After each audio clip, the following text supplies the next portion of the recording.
안녕하십니까. 저는 가톨릭 관동대학교 국제성모병원 신경과에 근무하고 있는 김혜윤입니다. 안녕하세요. 저는 동국대학교 일산병원 소아청소년과에 근무하고 있는 강은경입니다. 네, 교수님 안녕하세요. 네, 안녕하세요. 네, 안녕하십니까. 규칙적인 수면이 건강한 미래를 만든다라는 슬로건으로 지난 3월 19일이 세계 수면의 날이었습니다.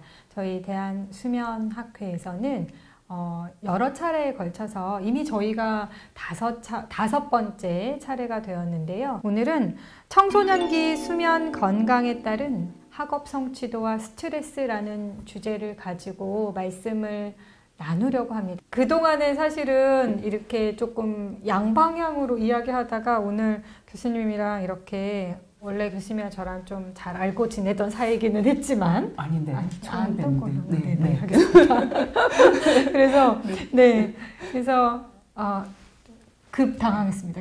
네. 그래서 저희는 오늘은 지난 시간이 유아였던 것 같아요. 네, 그렇죠? 영유아. 예. 저도 보면서 많은 깨달음을 얻었는데 오늘은 청소년기에 대해서 사실 많은 학부모님들, 부모님들 또는 학부모님들이 굉장히 많이 궁금해 하시는 것 같습니다. 저희가 학업 성취도, 수면, 스트레스 사실은 이게 서로 굉장히 관련이 서로 영향을 주고받는 주제 중에 하나인데요. 요즘 어떤지 모르겠습니다. 코비드-19 이후에 아이들이 학교에 가지 않으니까 수면과 각성의 일상이 굉장히 무너져 버리고 수면 시간에도 문제가 많아지는 것 같습니다. 교수님, 요즘 아이들이 우리가 어릴 때보다는 저희가 어릴 때보다 훨씬 덜 자는 것 같습니다. 네, 맞습니다. 굉장히 제일 많이 듣는 질문 중에 하나가 얼마나 자야 되냐 이런 질문인데요. 어떻게 생각하시는지. 네. 여기 이제 표를 보시면 그 이제 꼬맹이들 3, 내지 5세 유치원 다니는 애들까지는 저렇게 이제 낮잠을 포함해서 저 정도 시간 이제 충분히 자는데 이제 별 문제가 없고요. 이제 문제는 초등학생들입니다. 6 내지 12세까지 이제 중1, 2까지는 최소한 9시간은 자는 게 좋고요. 그리고 이제 고등학생 청소년들 13세부터 만 18세까지는 최소한 8시간 이상은 자는 게 좋을 것 같습니다. 이게 권장되는 수면 시간이고, 근데 이게 각 나라에서 그 정상 수면 패턴을 이제 분석한 그 연구에서는 아시아 국가 어린이들이 0에서 12세 어린이들이 서양 국가 어린이들보다는 1시간 덜 잔다고 합니다. 네. 그래요. 우리나라도 그 아시아 국가 평균을 올리지는 않을 것 같습니다. 떨어뜨리면 떨어뜨렸지. 저희가 제가 한 10년 전의 경험인데 학회에서 이제 일반인들한테 수면과 관련된 모든 질문을 하세요. 그래서 무엇이든 알려드립니다. 이런 식의 컨셉으로 질의응답을 했던 경험이 있는데요. 벌써 10년 전인데 그때는 제가 아기가 있을 때인데 되게 아기가 어렸었거든요. 그때 제가 받은 인상 깊은 질문 중에 하나가 초등학교 4학년 담임 선생님이신데 요즘 애들이 학원 갔다 오면 굉장히 늦게 오는데 학교에서 아이들한테 야 9시에 자라고 말하는 게 시대의 착오적이다 이런 얘기를 하시면서 수면학회 질문을 올려주셨어요. 그러면 몇 시에 자야 되냐고 그랬던 기억도 나고 사실은 저는 어릴 때 MBC 뉴스 9시 뉴스 직전에 보면 뉴스 직전에 삐삐삐 9시입니다 이렇게 하기 전에 어린이들은 이제 자러 가야 된다고 잠잘 시간입니다 이런 시그널을 보고 컸던 경험이 있는데요. 여전히 세월은 흘렀지만 일찍 자야 되죠, 교수님? 네, 일찍 자면 좋습니다. 네. 이론이고요. 네. 그래서 그러면 늦게 자면 또는 적게 자면 어떤 문제가 있을까요? 그 소아에서도 성인에서와 마찬가지로 이제 여러 가지 수면 부족으로 인한 문제들이 생기는데 좀 어린 아이들, 유아에서는 그 수면 시간이 모자라게 되면 한참 자라나는 성장기 아이들은 성장 부진이 생길 수가 있습니다. 이게 중요하고요. 그리고 이제 성인은 저희가 이제 잠을 못 자 피곤하면 움직이기도 싫고 말도 하기 싫고 이렇게 가라앉는데 아이들은 반대입니다. 행동이 늘고 부산해지고 산만해지고 집중도 잘 안 되고 이런 행동에 문제가 생기거나 그다음에 이제 때를 많이 쓴다든가 성격이 아주 까칠해집니다. 그래서 어떤 부모님들은 제가 원래 성격이 까칠한 줄 알았다 이렇게 말씀하시는 분도 계시고, 그리고 이제 이러저러 해서 이제 주의가 잘 안 되니까 사고도 많이 증가하고, 그다음에 이제 결과적으로는 이제 화면을 보는 그런 시청 시간이 많이 증가한다고 되어 있습니다. 그럼 이제 큰 애들, 청소년기 애들은 이제 반대로 충분한 수면 시간을 취했을 때는 이제 마찬가지로 이제 체지방 지표가 감소하고 정서적으로 안정이 되고, 그리고 이제 무엇보다도 오늘 주제에 가까운 학업 성취도가 증가하고요, 좋아지고, 그 다음에 또 좋은 거는 내가 웰빙, 행복감이 증가한다고 합니다. 네. 그리고 이제 제가 외래를 보면 애들이 여기저기 아프다고 많이 옵니다. 특히 요새 두통 꽤 많이 호소하고, 이제 시험 기간, 중간고사, 기말고사 시험 기간 되면은 이제 머리 아프다, 배 아프다, 가슴 아프다, 숨 안 쉬어진다, 여기저기 계속 아프다고 오는 청소년들이 많이 있는데, 제가 볼 때는 그게 이제 수면 부족 때문에 결국은 학업 스트레스와 수면 부족, 이제 우울하니까 이 말 못할 호소가 몸이 아픈 것으로 신체 증상으로 나타나는 것 같습니다. 그래서 실제로 연구에서도 수면이 부족하게 되면 이제 여기저기 아픈 신체 증상이 나타나고, 그다음에 친구와 가족 간의 갈등도 생기고, 그다음에 결국은 우리나라 청소년도 이제 술, 담배, 특히 담배 많이 피우는데 술, 담배, 약물 의존도가 는다고 합니다. 사실은 저는 성인을 주로 보고, 물론 조금 젊은 성인들도 있고 일부 청소년들도 제가 보기는 하지만 성인 못지않게 청소년들도 실제 이렇게 수면 부족이 굉장히 큰 영향을 미치는구나 라는 또 생각을 하게 되네요. 교수님. 그러면 마지막에 교수님께서 이제 수면이 부족한 게 학업이랑 관련이 있다. 혹시 요거에 대해서 데이터가 있을까요? 네, 있습니다. 그 8시간, 아까 이제 최소한 8시간은 이제 자야 한다고 말씀드렸는데, 그래서 청소년기 수면 부족은 이제 8시간 미만으로 이제 정의할 수 있는데, 한 연구에서 그러니까 주중 학교 가는 주중과 주말 모두 7시간 미만으로 잤을 때 그 성적이 유의하게 낮았고요. 그리고 이제 주말에도 7시간, 주말에 7시간 미만으로 했을 때도 성적이 낮고, 그런데 평일에는 7시간 미만으로 자다가 주말에 보충 수업을 한 경우에는 이게 성적하고 상관이 없었습니다. 재미있고요. 그 다음에 그 수면의 양뿐만 아니라 잠드는데 너무 오랜 시간이 걸린다든가, 뭐 밤에 많이 깬다든가 이런 불면증 증상이 있을 때도 성적이 또 낮았습니다. 결국에는 뭐 수면과 성적이 굉장히 밀접한 관련이 있는 것 같은 그런 내용이네요, 교수님.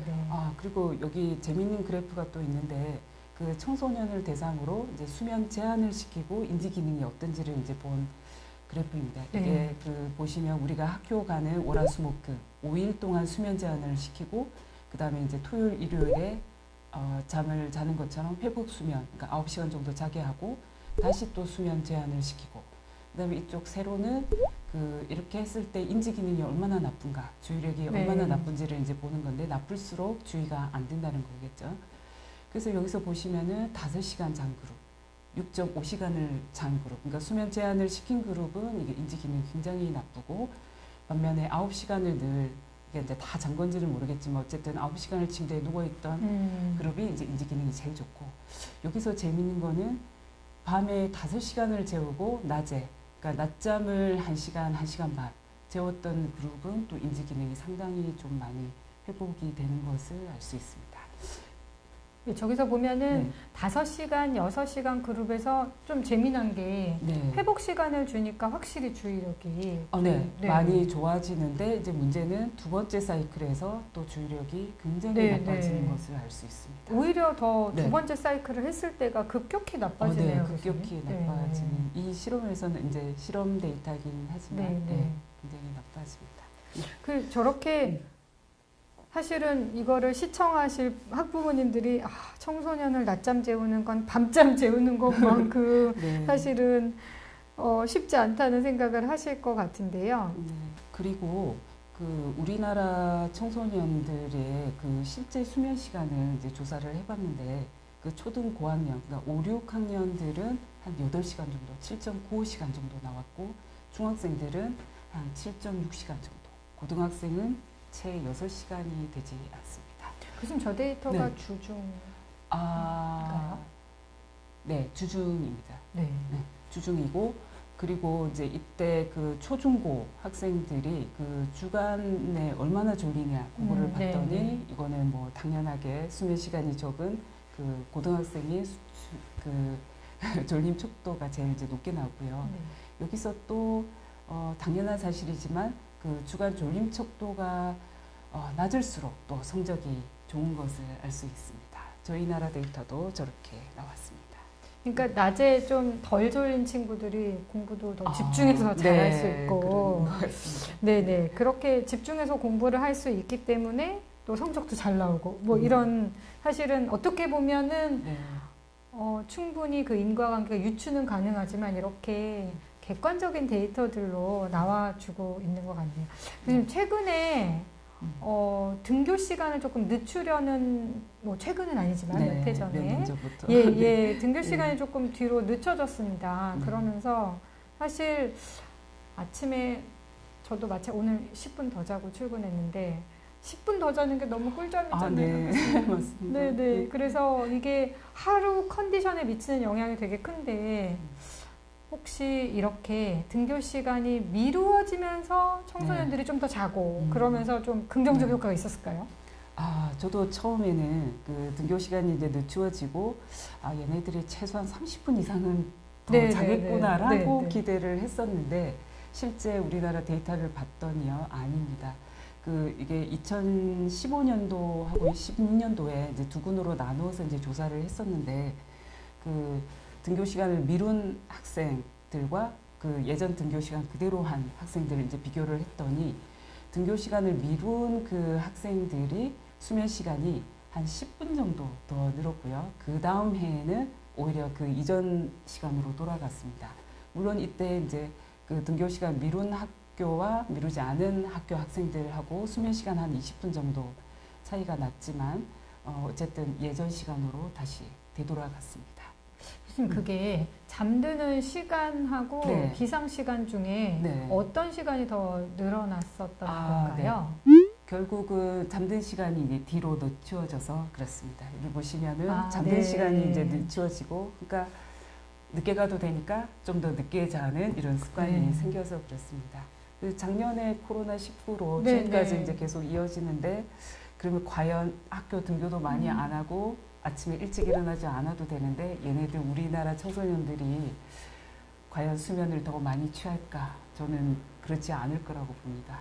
네. 교수님도 그러시지만 각자 중딩들이 있기 때문에 뭐 저도 일상에서 지금 경험하고 있어서 학교를 늦게 가거나 안 간다고 더 자는 건 아닌 것 같은 스마트폰 사용 시간이 굉장히 많이 늘었기 때문에 이게 수면 시간을 많이 뺏는 것 같습니다. 사실 스마트폰 뭐 그런 예전에 굿나잇 문이라는 이제 베드타임 그림책이 있었는데 그게 이제 굿나잇 문이라는 책에서 잠자기 전에 이제 계속 어떤 의식 같은 것을 행하는 그런 그림책이었는데요. 최근에 하여튼 그걸 패러디해서 굿나잇 아이패드를 본 적이 있습니다. 그림책인데 그 당시에는 이제 굉장히 오래 전에니까 최근에는 사실은 굿나잇 아이패드, 뭐 굿나잇 스마트폰 해야 될 것 같습니다, 교수님. 제가 등교 시간과 수면 이제 이야기를 이어서 조금 더 말씀드리면 실제로 미국에서 이제 20년, 30년간 최근에 이제 굉장히 이런 연구들이 굉장히 활발하게 있어 왔는데, 실제로 이제 학교 등교 시간을 늦췄더니 우울 증상도 좋아지고, 그 다음 문제 행동도 많이 줄고, 그 다음에 학업 성취도도 올라가고, 그리고 이제 자기가 뭔가 일을 끝까지 해낸다는 그런 자기 신뢰감인 자기 효능감이 많이 좋아졌다고 합니다. 그래서 이거는 결국 이제 수면 시간이 증가해서 그럴 거고요. 그리고 이제 우리나라도 이때 한 2016년도에 기사가 한번 나왔던 적이 있습니다. 중고등학교 등교 시간을 늦추니까 학생들이 행복감이 늘었다. 이때도 사실 수면 시간이 달라진 거는 없지만 학생들의 행복감이 좋아졌다고 기사에 났었습니다. 아, 네. 선생님, 지금까지는 수면 시간과 수면의 질이 그 학업 성취도와 아주 밀접한 관계가 있다고 저희가 말씀을 드렸는데, 그러면 실제로 수면을 하는 동안에 뇌에서 어떤 그 학습과 기억에 관련된 어떤 프로세스 과정들이 진행되는지 신경과 전문의로서 말씀을 좀 해주십시오. 네. 그 사실은 우리가 기억이라고 하는 것이 일단 기억을 집어넣고 들어가고 저장하고 다시 꺼내고 하는 이러한 일련의 과정을 거쳐야 합니다. 그래서 기억을 어떻게 하면 잘 저장하고 오랫동안 저장하고 잘 꺼내고 이런 것들이 중요할 텐데요. 사실은 잘 기억하려면 잘 자야 된다는 여러 과학적인 근거를 보여주는 이런 논문들이 좀 있거든요. 그래서 그런 재미난 연구 중에 하나인데요. 자는 동안에 사실은 그냥 자는 게 아니라 다시 기억의 리허설이다. 그 낮 동안에 있었던 것을 자는 동안에 잘 저장하는 그런 과정이 생기는데요. 그래서 저희가 이제 그 수면 구조 뭐 이런 이야기들을 하는데, 수면 구조 중에 꿈을 자는 꿈잠이 있고 비렘 수면, 그걸 이제 렘 수면이라고 하고요. 비렘 수면 중에서는 수면의 1단계, 2단계, 3단계 이런 게 있습니다. 수면의 단계가 높아질수록 슬로우 웨이브, 서파 수면이 생기는데 깊은 잠을 잔다는 거거든요. 그래서 이런 게 있습니다. 이렇게 지금 슬라이드 보여드리고 있는데, 어떤 그림을 보여주고 잠을 잡니다. 그런데 이 그림을 보여줄 때 지금 저런 것처럼 레몬 그 향을 이제 맡게 하는 거거든요. 근데 잠을 자는 동안, 그래서 서파 수면이 있는 동안에 자는 동안 옆에서 이제 똑같은 향을 이제 발생을 시켜서 냄새를 맡게 했을 때 훨씬 더 그 기억을 더 잘하더라는 거죠. 그러니까 여기 보시는 것처럼 레몬을 켜놓고 또는 민트를 켜놓고, 그 반대로 민트를 켜놓고 기억하게 하고, 잘 때는 레몬 향을 맡게 했을 때는 이 기억을 더 강화하지는 않았는데요. 그러니까 어떤 이런 후각적인 자극을 통해서 기억을 더 강화했을 때 이런 더 효과를 보였다는 이런 재미난 논문들도 있었습니다. 즉, 잠을 자는 것은 그냥 우리가 몸이 편안하게 쉬고 다음날 재충전을 하는 신체적인 재충전뿐만 아니라 이런 또 기억을 저장하고 잘 다음날 인출하기 좋게 만들어주는 이러한 그 일련의 과정을 거친다고 하는데요. 그러면 이런 얘기 굉장히 많이 하는데, 잘 자고 잘 기억하면 너무 좋지만, 그래도 우리가 초치기 학습법이 있잖아요. 벼락치기, 초치기 막. 그래서 사실 의과대학생들도 저도 의대 다닐 때 많이 하던 게 초치기가 없었다면 졸업은 할 수 있었을까 뭐 이런 생각을 하는데요. 사실은 그 초치기 뭐 효과적인 경우가 있지 않습니까? 눈에 바르잖아요. 네, 눈에 바르는. 근데 그게 사실은 기억을 저장한다기보다는 잠을 안 자는 상태는 굉장히 좀 각성이 각성 효과가 증가되기 때문에 이거는 스트레스로 인한 일종의 각성 효과지 이 기억을 저장하는 건 아니라고 합니다. 그래서 사실은 뭐 초치기 공부를 해서 초치기 시험만 볼 수는 없으니까, 사실 중간고사 또는 이제 크게 보면 뭐 수능 이런 시험을 잘 보려면 많은 양의 학습을 뇌의 기억 저장소에 잘 넣어줘야 되기 때문에 사실은 잠을 잘 자는 것이 교수님 앞서서 말씀해 주신 것처럼 잠을 잘 자야 성적이 오른다. 이거에 대해서는 이견이 없을 것 같습니다.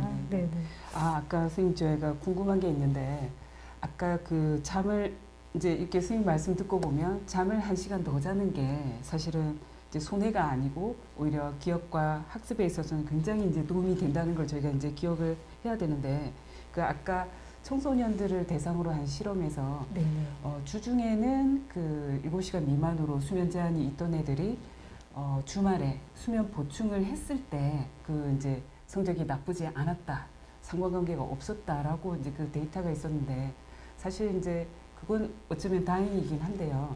제가 궁금한 거는 그때 이제 주말에 보통 우리 청소년들이 잠이 모자라니까 2시간, 3시간 이렇게 이제 늦게까지 자고 그러면 이제 일요일에 또 늦게까지 잠이 안 오고 월요일에는 또 정해진 등교 시간에 또 일찍 일어나야 되고 이러면 그때부터 또 수면 부족 사이클이 시작이 되는데 선생님 이거는 어떻게 생각하십니까? 사실 그런 것 같아요. 이게 수면이라는 그런 게 개인차가 되게 크지 않습니까? 그래서 일부 유전자에서는 뭐 길게 자는 사람, 짧게 자도 괜찮은 사람, 뭐 깊게 자는 사람, 또 낮은 잠을 자는 사람 이게 어떻게 보면 개인차는 충분히 있을 수 있어서 우리가 평균 수면 또는 평균적인 데이터만을 가지고 모든 청소년들한테 다 적용을 시킬 수는 없죠. 하지만 청소년기는 신체적인 2차 성징이 나타나면서 나오는 변화 중에 하나가 또 수면입니다. 그래서 우리가 사춘기라고 하는 요즘 여자애들은 좀 일찍 오고 남자애들은 조금 늦게 오는 걸로 보여지더라고요. 그런데 이제 사춘기 오면서 문제가 수면의 패턴이 변화가 제일 먼저 오는 것 같더라고요. 저도 경험해 보니까.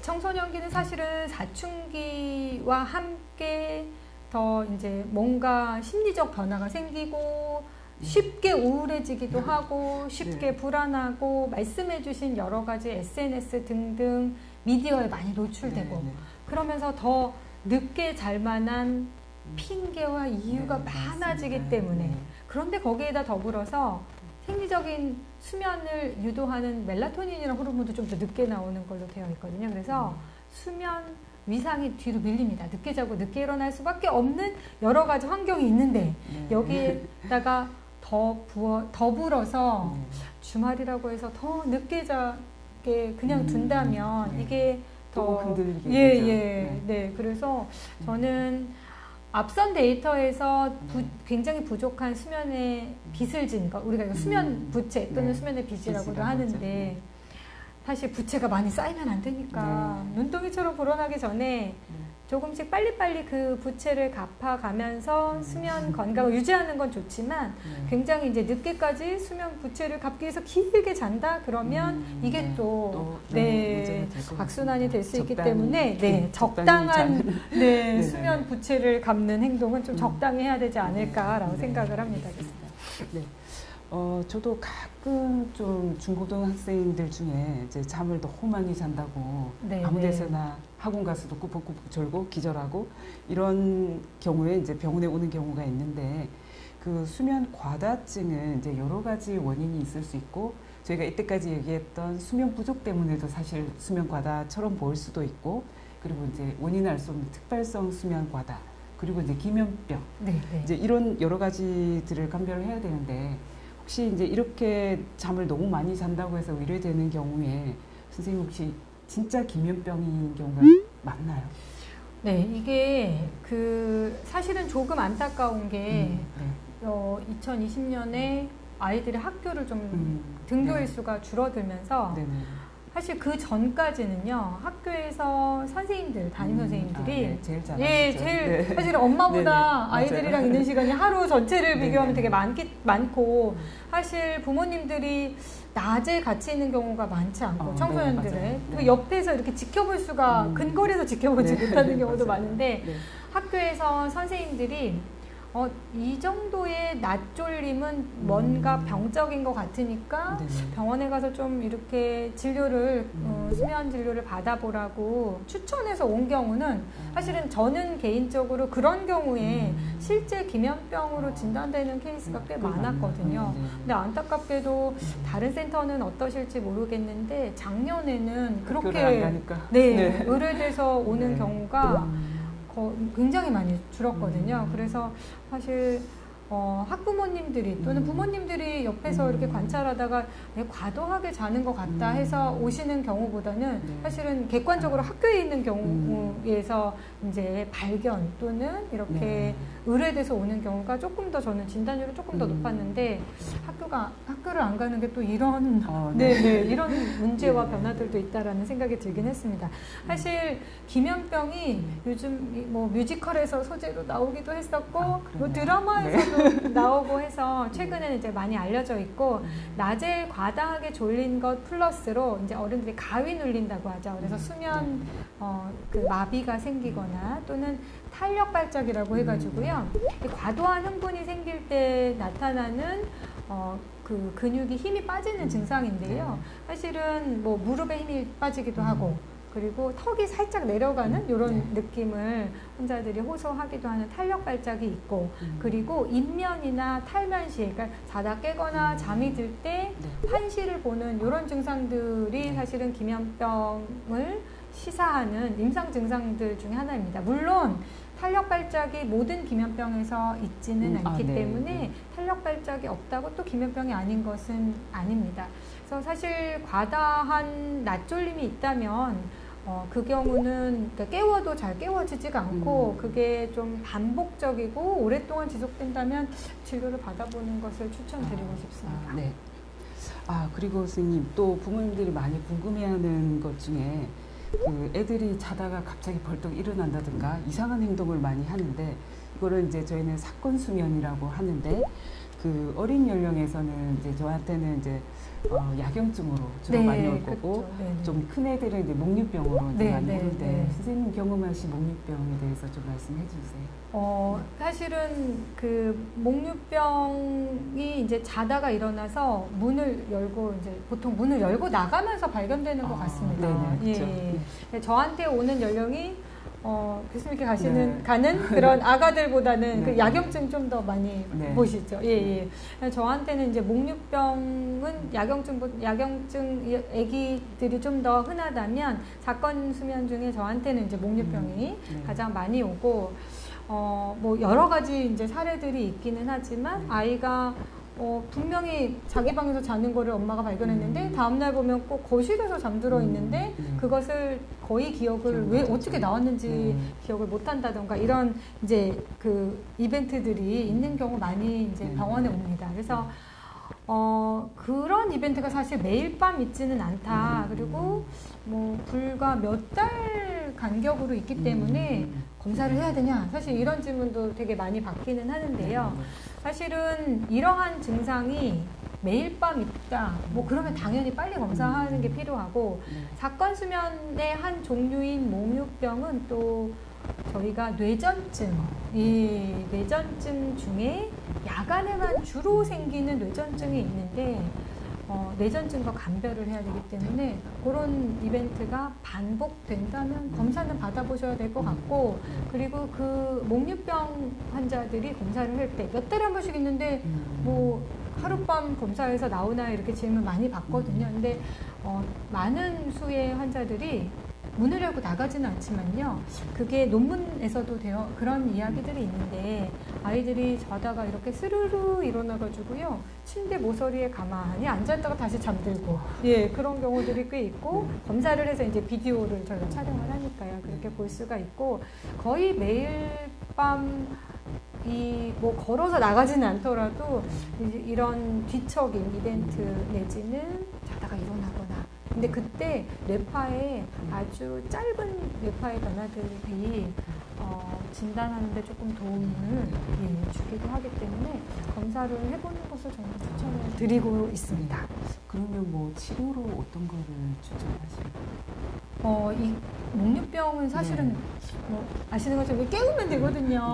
그냥 그 자고 있는 각성을 유발하면 되는데 잘 안 깨워지는 경우가 많고 그 아이가 밤마다 오늘 밤에 어떨지 몰라서 부모님의 잠에도 굉장히 영향을 주는 것 같습니다. 그래서 저는 주로는 이제 도어벨이라고 해서 자다가 문을 열고 나가면 사실 알람 소리가 이제 큰 소리가 나면서 깨울 수 있는 도어벨을 설치하는 것도 이제 말씀을 드리긴 하거든요.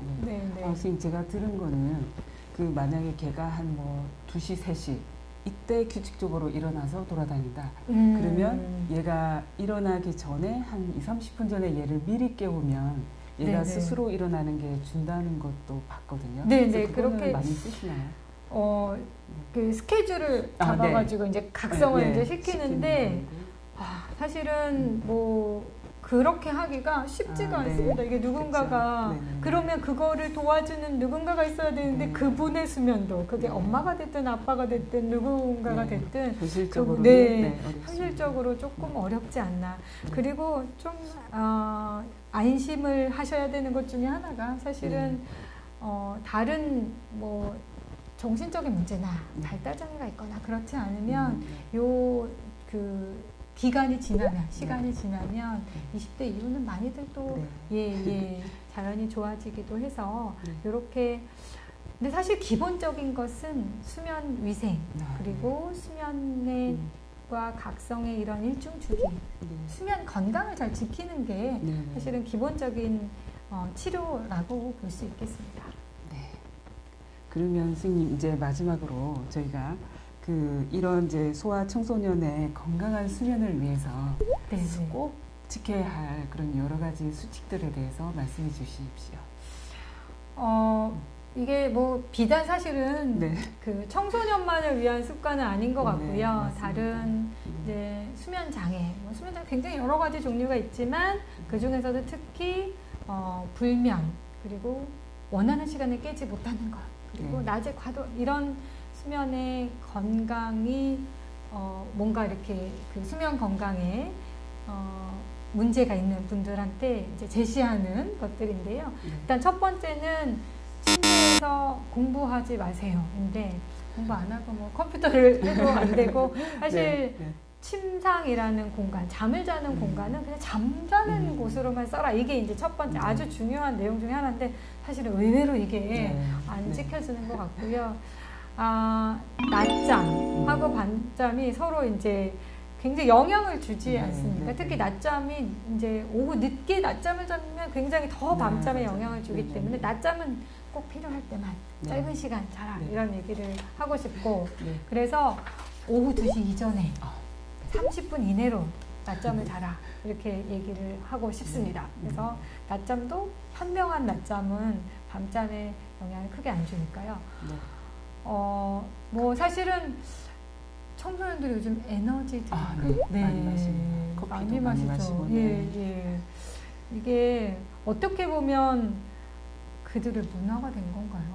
왜 이렇게 많이 마시죠? 이제 너무 피곤하고 졸리니까 어쩔 수 없이 마시는 거. 근데 의외로 이제는 많이들 아시지만 초콜릿 밀크나 이런 에너지 드링크 고카페인이라고 경고문이 없는 여러 가지 뭐 콜라나 탄산음료. 탄산음료들에도 카페인이 많이 있어서 사실은 몸무게 뭐 킬로그램당 2.5g 뭐 이런 얘기를 하긴 하지만 사실은 이것은 이제 신체적인 건강에 위해의 기준이 되는 것 같고요. 사실은 카페인은 수면에 괜찮지 않죠. 그래서 특히 청소년들은 카페인 음료 저는 그냥 절대 마시면 안 된다고 말하고 최소한 있습니다. 늦은 시간 이후에는 먹지 않도록. 또 이 얘기를 하고 싶은데 햇빛. 졸릴 때 사실은 커피 한 잔보다는 사실 저도 이 부분에 대해서는 할 말이 없어서 졸리면 자꾸 커피를 손을 가긴 하는데 커피보다는 햇빛을 쬐는 것이 여러 가지 이제 수면 개선뿐만 아니라 세로토닌과 멜라토닌을 조절하고 스트레스를 감소시키고 그래서 햇빛 쬐는 건 청소년들한테 이야기하고 싶은데 그 참 이것도 쉽지 않은 것 같아요. 그리고 아까 제가 잠깐 말씀드렸던 게 이건데 예전에는 이렇게 굿나잇 문 해서 굉장히 그 평화로운 밤의 분위기였는데 요즘은 청소년들의 수면을 저해하는 가장 큰 위해 요소가 저는 스마트 기기인 것 같아요. 맞습니다. 교수님 한마디 스마트 기기. 스마트폰 너무 밉습니다. 그래서 스마트 기기 이게 또 참 안 사줄 수도 없고 무조건 허용하자니 굉장히 걱정되고 차단하자니 요즘 같은 시대에 스마트폰 없으면 그런 왕따 문제도 있고 학교에서도 뭔가 이렇게 디지털 기기가 없으면 이제 컨택이 어려운 경우가 굉장히 많잖아요. 그래서 어렵지만 청소년들은 특히 제가 굉장히 양보해서 30분 전에는 스마트 네. 기기 멀리하게. 교수님 30분보다는 더 한참 전에 한 멀리해야 시간이 되겠죠. 좋지만 저도 네네네. 저희 애들 30분으로 제한하고 네네네. 있습니다. 그래서 이것도 네. 사실은 무슨 연구 데이터가 있는 건 아닌데 네네네. 밝은 빛에 노출되면 이제 멜라토닌 분비가 떨어진다고 돼 있기 때문에 엄밀하게는 2시간인데 굉장히 예, 현실 반영하여서 네. 30분으로 저희가 이제 얘기를 해드립니다. 그래서 이런 식으로 이제 할머니가 스마트 기기를 다 창문 밖으로 던져버리는 네. 재밌는 네, 저도 네. 저렇게 하고 싶은. 네. 그래서 더 많은 얘기들을 하려면 한도 끝도 없을 것 같은데 저희가 한 5가지 정도로 좀 정리를 해봤습니다. 네. 선생님, 그 햇빛을 얘기하시니까 또 네, 생각이 네, 네. 나는데 저도 이제 외래에서 검사를 할 때 그 알레르기 검사와 비타민 D 검사를 많이 하고 있거든요. 네네. 그러니까 레벨이 많이 낮은 애들은 이제 처방을 많이 하고 있는데 네네. 사실 이제 햇볕을 쬐면 그 수면 각성 리듬에도 이제 도움이 되지만 비타민 D 합성에도 아주 네. 도움이 되고 그리고 이제 성인도 비타민 D가 모자라면 그 주간 졸림증이 굉장히 많이 네, 증가한다고 네. 돼 있는데 소아에서도 비타민 D가 떨어지면은 잠을 자는데 늦게 아주 오래 걸린다든지 수면 효율도 떨어지고 총 수면 시간도 적다고 연구가 나와 있거든요. 그래서 오늘처럼 황사, 미세먼지 아주 심한 날에는 학교에서 체육 활동이 있어도 실내에서 네, 체육 활동을 네. 하잖아요. 그래서 이제 소아 청소년들이 수면을 위해서 그 햇빛을 충분히 쬐 수가 없다면 비타민 D를 먹는 것도 좀 도움이 될 것 같습니다. 오늘 좀 중요한 네. 중요한 정보를 그래서 저도 보약은 아니고요. 네, 보약은 네. 아니지만 네. 그러면 교수님 어떻게 비타민 D는 처방 받아야 될까요? 네.